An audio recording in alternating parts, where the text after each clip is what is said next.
their drones. There is something there, and there's not any electric towers in these areas, but yet we are getting all kinds of frequency disturbances that take on over interfere with our electronic beams of directing our drones. And there was one drone that just ended up drifting away, and it was the greatest stroke of luck that we were able to find it, but it crashed. So there is very strange electronics in that area. Other times, there's not any, but when it does happen, it's very strange. The same thing when we're using tri-field meters or Geiger counters. It just does not make sense in certain areas.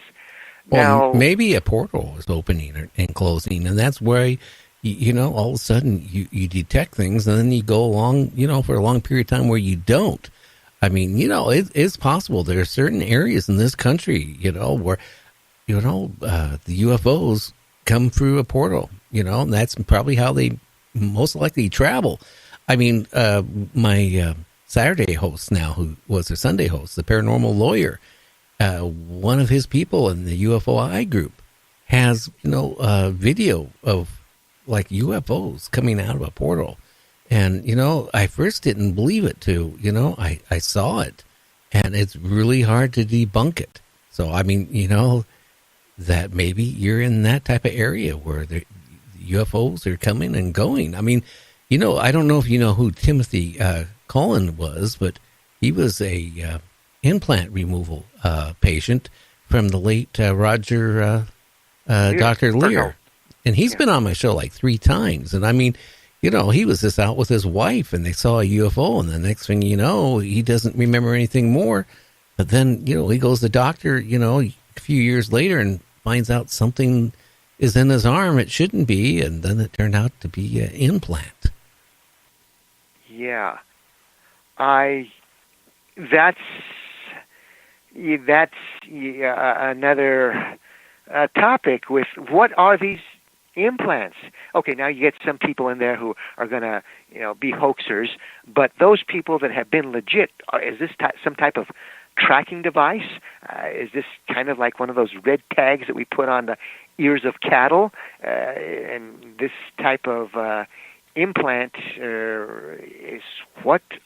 Why would it they put it into a human being? That's probably because they look at us. Okay, let's face it.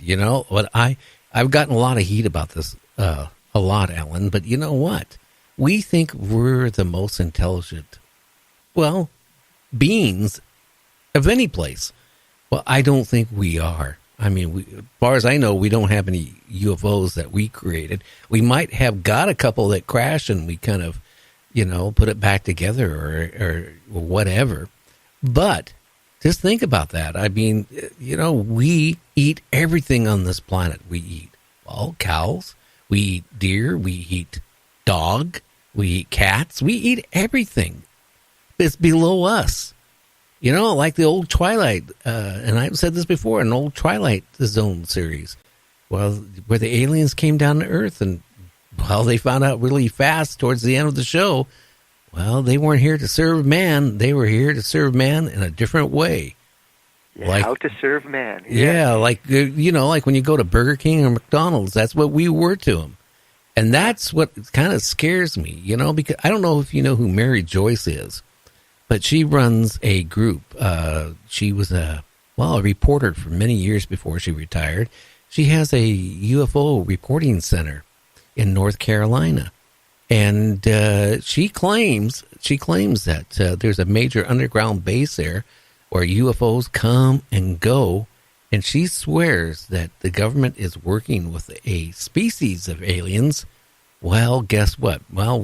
We gave our soul to them, basically. The government did, to get information, get technology. But you know what? She claims that they like men and women too. Not like friends. They like them for like food. Right. Well, she may be on to something. And here's a theory, but it's going to be mixed in with cattle mutilation and with the missing.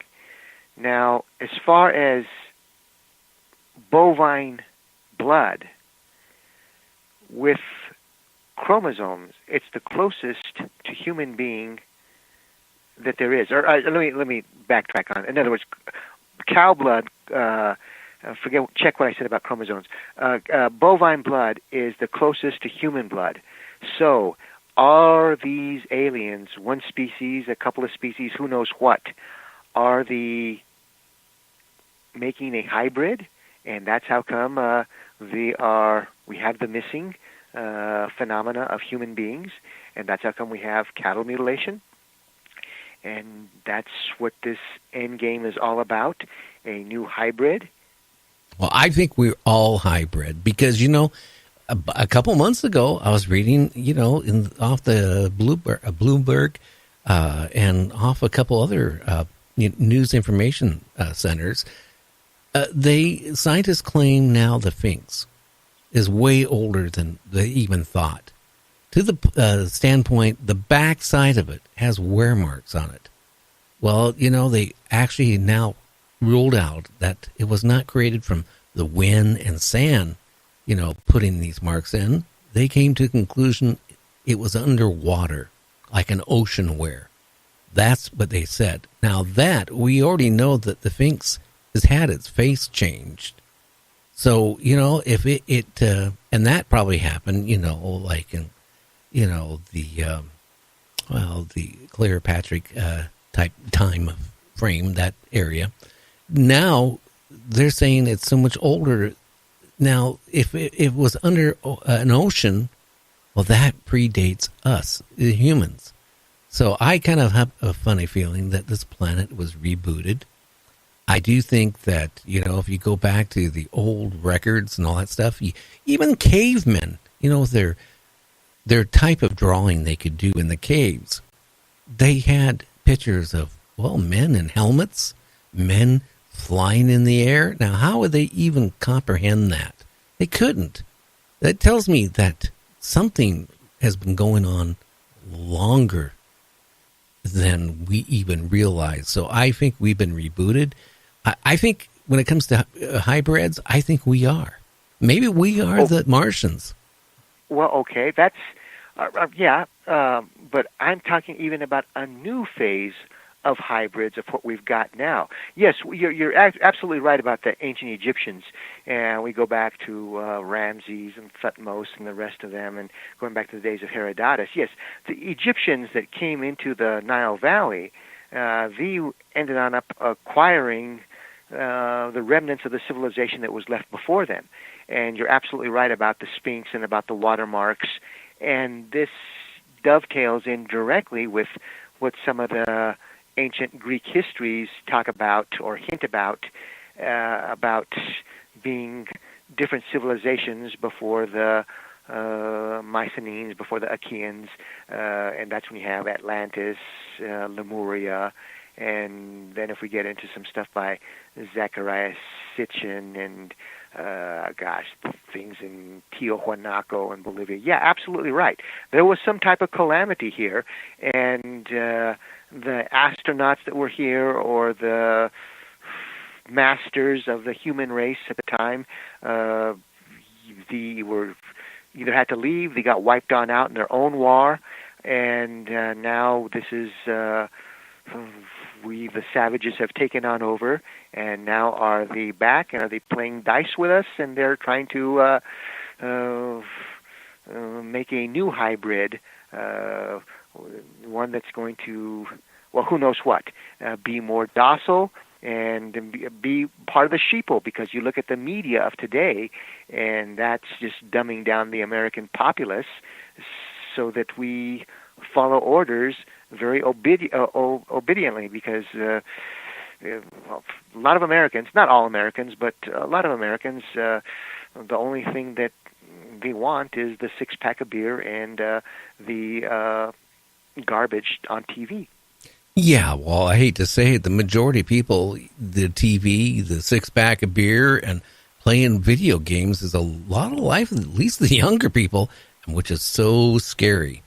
And that's when I'm thinking, when you go back to that, where you heard that singing, and the psychic was walking down that road, and she was so engrossed in whatever she was picking up that she didn't hear you. And it seemed like something was trying to pull you away. And that's where of anything, there's been so many reports like that with UFOs that people, either thought they seen something, or they thought they seen a loved one or a friend, or they heard something. And when they go to investigate it, then all of a sudden they like time stopped. And for the ones that, managed to, get put back on Earth or whatever, all of a sudden they start realizing, something strange happened. Because, I'm going from New Mexico myself, and in the mid-'70s, I came from North Carolina. Well, I went to North Carolina. I came back, and me and my wife were, at that time frame, you guys didn't have a speed limit, or if it was really ridiculously high. And I was, cruising through the desert and, going really fast. And, all of a sudden, everything around my car, like, lit up, like, brighter than daylight, where it actually hurt my eyes. And I figured, okay, well, Gary or Tombstone or whatever you want to call me, I figured, guess what? I told my wife, I said, I'm getting pulled over. I don't know what for. I mean, there's not, I wasn't breaking the speed limit law. So I pull over. And, I get out of the car, and this light is so intense. And I'm listening now. I was in the military. I know what the helicopters sound like, the egg beer type sound. I didn't hear anything. I heard the desert. Okay? And then, it seemed like it went so fast, but poof, it was gone, just like that. I mean, there was it's like, that was it. It took off. And I was so unlucky. You know what? They didn't take my wife. Maybe I would have been better off if she would have been abducted. But, it was really funny, Alan, recently talking to my host for the weekend, who runs a UFO group. They're trying to find proof of UFOs and stuff. Well, it's really funny. I had, from the military, I had to have my tailbone reconstructed and put back together. But, years ago, I went into a doctor because I was having knee problems and all this stuff. So they did a MRI and did all these testing, right? And I'm sitting for follow-up at the doctor's office, and the head nurse comes out and says, "Hey, Gary, where did you get that metal in the middle of your spine?" Now, we're talking about near the spine. There's a piece of metal on my back. Okay, and it's in the middle of my back, not anywhere near where I had surgery. No scars, no nothing. Well, I didn't even think anything about it up to, here recently. Here's the problem. One of my sons got in trouble, where I had to take him to court for a year, once a month, up in Pierce County, Washington.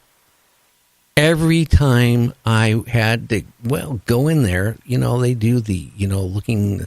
If you've got a gun, that you're going through a metal detector. Right. Now, I'm a big guy, right? I'm not a small guy. So, I would go in line, right? And I started sweating it after the second time because I knew it was going to happen. The little alarm goes off.